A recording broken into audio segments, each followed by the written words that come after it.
தமிழராட்சி பார்த்துருக்க எல்லாருக்குமே வணக்கம். நாம் தமிழர் கட்சியிலேருந்து நிறைய பேர் விலகுறாங்க அப்படின்னு சொல்லிட்டு செய்திகள் போட்டுக்கிட்டே இருக்காங்க. இப்போ சன் நியூஸ் தொலைக்காட்சியாக இருக்கட்டும், பாலிமர் தொலைக்காட்சியாக இருக்கட்டும், இவங்க எல்லாமே தொடர்ந்து நாம் தமிழர் கட்சியிலேருந்து வெளியேறிக்கிட்டே இருக்காங்க நிர்வாகிகள் அப்படின்னு சொல்லிட்டு செய்திகள் போட்டுட்டு வந்துட்டு இருந்தாங்க. அதே மாதிரி நேற்று ஒரு செய்தி போட்டிருந்தாங்க. அந்த செய்தி என்ன செய்தி அப்படின்னு பார்த்தீங்கன்னா நேற்று மேட்டூர்லேருந்து கிட்டத்தட்ட 40 நிர்வாகிகள் விலகிறதா ஒரு செய்தியை வெளியிட்டு இருந்தது சன் நியூஸ் தொலைக்காட்சி. அதில் அந்த நியூஸ்க்கு உண்மையா இல்லையா அப்படின்றத அவங்க என்னன்னு கூட பார்க்கல.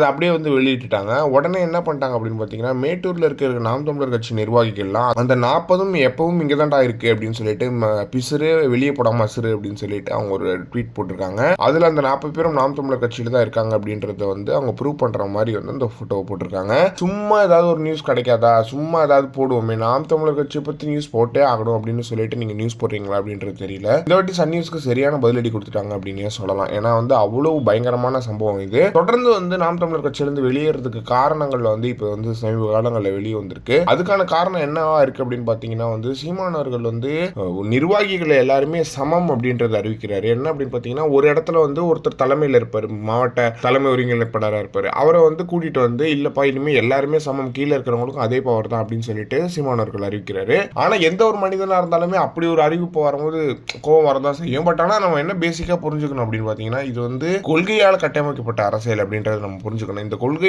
எவ்வளவு முக்கியமான ஒண்ணா இருக்கு நாம் தமிழர் கட்சியில் அப்படின்றத நம்ம புரிஞ்சுக்கிட்டு அதை நம்ம சரியான பாதையில கொண்டு போகணும் அப்படின்ற மாதிரி இருக்கு. எனவே இதை எல்லா நிர்வாகிகளும் புரிஞ்சுக்கிட்டாங்க. சில நிர்வாகிகள் என்ன ஒரு 100 பேர் வெளியேறி இருப்பாங்க நாம் தமிழர் கட்சியில இந்த ஒரு கலந்தாய்வுல. அப்படி அந்த 100 பேருமே பிரச்சனை கிடையாது. அவங்க புரிஞ்சுக்காம இந்த அரசியல் புரிஞ்சுக்காம இருக்கிறதுனால வெளியேறி இருப்பாங்க. மீதி பேர் தான் இருக்காங்கல்ல, அவங்க எப்படி புரிஞ்சுக்கிட்டாங்க அப்படின்றதுதான் இருக்கு. இதை பத்தி நீங்க என்ன நினைக்கிறீங்க அப்படின்றத மறக்காம கமெண்ட் பாக்ஸ்ல சொல்லுங்க.